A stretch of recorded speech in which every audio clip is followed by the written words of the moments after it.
हमारे विभिन्न ज्ञानवर्धक कार्यक्रम देखने के लिए आप हमें अभी सब्सक्राइब करें, बेल आइकन को प्रेस करें ताकि आप देख सकें हमारा कार्यक्रम सबसे पहले। और अधिक जानकारी के लिए फेसबुक पेज को लाइक करना न भूलें। जय माँ इंद्राक्षी।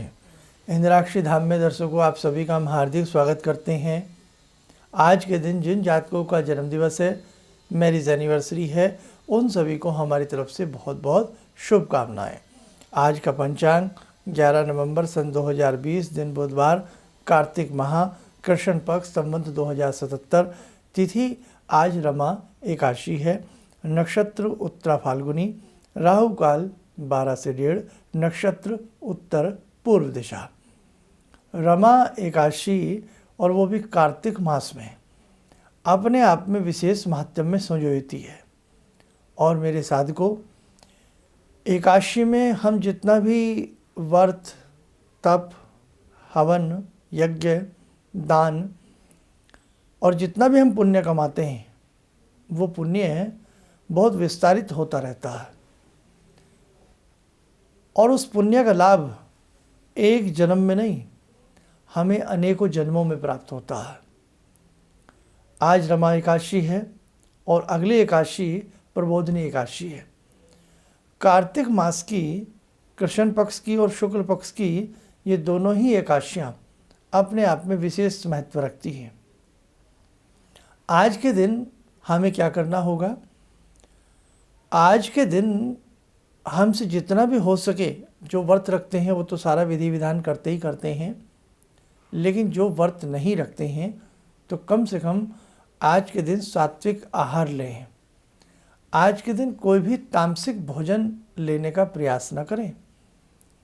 और एक समय था कि जब एकादशी आती थी तो ऐसे ऐसे महर्षि, ऋषि, ऐसे ऐसे राजा, ऐसे ऐसे तपस्वी हुए हैं, आप विश्वास नहीं करेंगे कि उस समय में, उस महल में, उस तपस्वी के आश्रम में पशु पक्षी तक भोजन नहीं करते थे।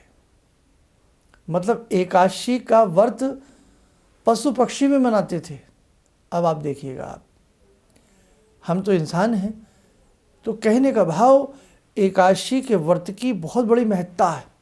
और जिन्होंने आज रमा एकादशी का महात्म्य पढ़ा होगा सुबह या पढ़ेंगे, तो उन्होंने जाना ही होगा कि किस प्रकार से राजा ने व्रत रखा और कैसे कैसे उसके संग हुआ और कैसे कैसे उसे फिर भगवान श्री हरि की कृपा प्राप्त होती है और कैसे मोक्ष को प्राप्त होकर के जगमगाता है। ये वास्तविकता है। आज भी ऐसे अनेकों उदाहरण हैं, अनेकों नहीं, मेरे ख्याल से लाखों उदाहरण हैं कि एकादशी का व्रत रखने वाले लोगों की संख्या बहुत है। एकादशी का व्रत रखने वाले ऐसे हैं जो 40 साल से रख रहे हैं, 50 साल से रख रहे हैं, बुज़ुर्ग हो गए हैं, मुंह में दांत नहीं हैं, पेट में जो आते हैं वो प्रॉपर काम नहीं करती हैं, छड़ी लेकर के हाथ कांपते हैं, लेकिन एकादशी का व्रत माता जी नहीं छोड़ती हैं। एकादशी का व्रत नाना जी, नानी जी, काका जी, काकी जी नहीं छोड़ते हैं। क्यों?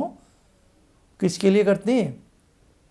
परमार्थ के लिए, जीवन की शांति के लिए और अपने बच्चों की संपन्नता के लिए, अपने बच्चों की वैभवता के लिए। तो ये वास्तविकता है। भगवती का अष्टमी का व्रत और श्री हरि का एकादशी का व्रत, ये अपने आप में वास्तव में गागर में सागर है। तो मैं आपको ये ज़रूर कहूँगा कि जब जब आप अपनी एज में आएँ और या आपका मन में इतनी शक्ति सामर्थ्य हो, तो आप एकादशी का व्रत ज़रूर रखिएगा। एकादशी और पूर्णिमा, ये दोनों ही व्रत बहुत अच्छे होते हैं। एकादशी का व्रत का तो खैर जवाब ही नहीं है। और आयुर्वेद भी कहता है हमें सप्ताह में या 15 दिन में एक दिन के लिए अपने पेट को शांति देनी चाहिए। तो महीने में 2 एकादशी आती हैं, एक कृष्ण पक्ष की आती है, एक शुक्ल पक्ष की आती है, तो आप ज़रूर रखिएगा। आज के दिन मैंने पहले भी बताता रहता हूँ, पक्षियों को दाना ज़रूर डालें।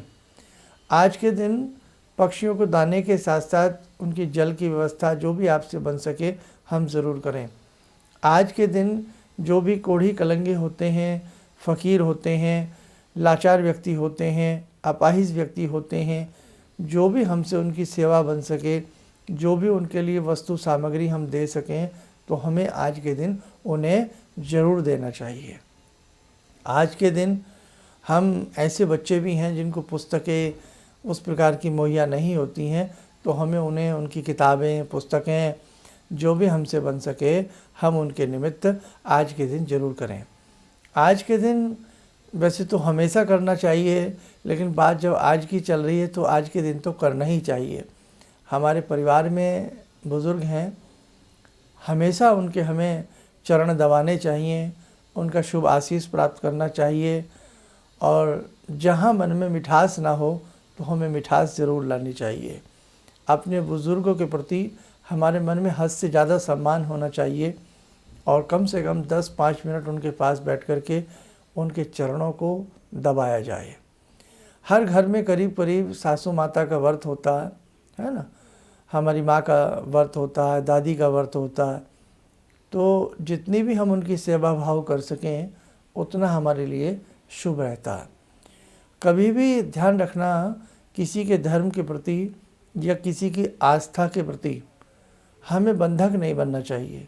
मतलब हमें बीच में दीवार नहीं बनना चाहिए। तुम आज से ये नहीं करोगी, तुम आज से पूजा नहीं करोगे, तुम आज से मंदिर नहीं जाओगे, तुम आज से ये व्रत। देखो, किसी की सामर्थ्य है, किसी का मन है, किसी का विश्वास है, तो कभी बाधक नहीं बनना चाहिए। मीराबाई के रास्ते में कितनी बाधाएं आईं, और अंततः क्या हुआ कि मीरा भगवान श्री कृष्ण में समा गईं, भगवान श्री कृष्ण में, हरि में विलीन हो गईं।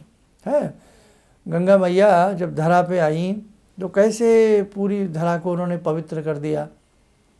तो साधक को हमेशा ध्यान रखना कि यदि हम साधना नहीं कर सकते तो हम किसी दूसरे की साधना में कोई दिक्कत पैदा ना करें, बल्कि हम उनकी साधना के लिए सहूलियत पैदा करें।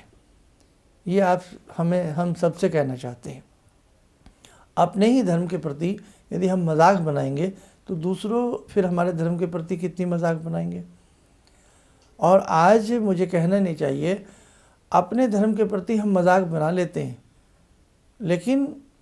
लेकिन दूसरा व्यक्ति भी हमें देखा देखी हमारे धर्म के प्रति हमारी मजाक बना देता है, हम सुन लेते हैं। तो कम से कम इतना तो ध्यान रखें कि यदि आप अपने धर्म पर नहीं चल सकते, अपने धर्म को आपको अच्छा नहीं लगता, आप नहीं मान सकते, तो कम से कम अपने धर्म के प्रति आप थोड़ी सी तो आस्था रखिए। अपने धर्म के प्रति कम से कम आप एक मखौल का पात्र ना बने। आज वो समय आ गया है कि हमें बहुत गहराई से, हमें गंभीरता से, हमें एकजुट होने का समय है। एकजुट से मतलब हमें अपने धर्म को बढ़ाने का समय है। और जब जब कोई धर्म, जब जब कोई संप्रदाय, जब जब कोई राष्ट्र धर्म से नीचे गिरा है ना, तो उसकी प्रगति रुक गई है, वो प्रगति में भी विफल हो जाता है। क्यों? जैसे एक वृक्ष जब अपनी जड़ों से अलग होने लगता है ना, तो वृक्ष सूख करके नीचे गिर जाता है, फल तो बहुत दूर की बात है। तो ऐसे ही हम जितना अपने धर्म के प्रति चलेंगे उतने ही हम आस्थावान भी होंगे, और हमारा देश भी उतना समृद्धशाली होगा। ये सभी के लिए है, सभी अपने अपने धर्मों को फॉलो करें, अपने अपने धर्म के हिसाब से आगे बढ़ें। दूसरी बात, दीपावली का आगमन आ चुका है। धन त्रयोदशी हमने बता दिया किस दिन की करें। यम के प्रति दीपदान कैसे किया जाता है वो आप सुन लीजिए हमारी उस वीडियो को। 5 दिन के लिए यम के प्रति दीपदान किया जाता है, और ये हर हिंदू घर में होना चाहिए, अनिवार्य है, ज़रूर करिए इसको आप। एक धन वर्षा पोटली हम दीपावली की रात्रि में कैसे बनाएंगे और उसका हमें क्या लाभ होता है, वो कार्यक्रम भी आप हमारा ज़रूर सुनिएगा। और धन वर्षा पोटली अपने लिए, अपनी बेटी के लिए, बेटे के लिए, जो कहीं दूर दराज रहते हैं उनके लिए ज़रूर बना करके भेजिएगा, ताकि धन धान्य की वृद्धि रिद्धि सभी घरों में होती रहे। और अधिक जानकारी के लिए आप हमारे वो अन्य वीडियो ज़रूर सुनिएगा और देखिएगा। आइए, श्री हरि की बात की है तो आज की साधना में हम जुड़ते हैं भगवान श्री हरि से ही। ॐ करारविन्दे न पदारविन्दं मुखारविन्दे विनिवेशयन्तं वटस्य पत्रस्य पुटे शयानं बालामुकुन्दं मनसा स्मरामि बालामुकुन्दं मनसा स्मरामि कस्तूरीतिलकं ललाटपटले वक्षस्थले कौस्तुभं नासाग्रे वरमौक्तिकं करतले वेणुकरे कङ्कणं सर्वाङ्गे हरिचन्दनं सुललितं कंठे च मुक्तावले गोपास्ति परिवेष्टितो विजयते गोपालचूडामणि शान्ताकारं भुजगशयनं पद्मनाभं सुरेशं विश्वाधारं गगनसदृशं मेघवर्णं शुभांगं लक्ष्मीकान्तं कमलनयनं योगवृद्ध्यानगम्यं वन्दे विष्णुं भवभयहरं सर्वलोकैकनाथं। कवच बना लें, ध्यान करें, श्री हरि का आशीर्वाद हमारे ऊपर बरस रहा है।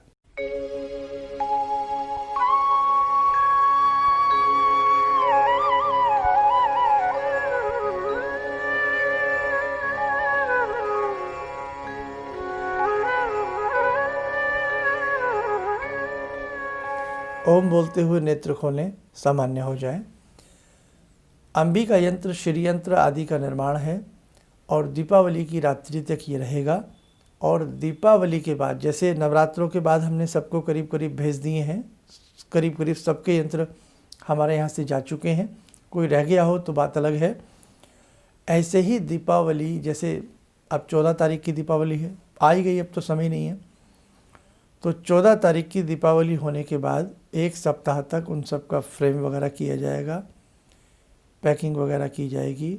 और करीब करीब हम प्रयास करेंगे कि 22 तारीख के बाद, यानी कि 22 नवंबर के बाद हम दीपावली वाले यंत्र सभी को भेजना प्रारंभ करेंगे।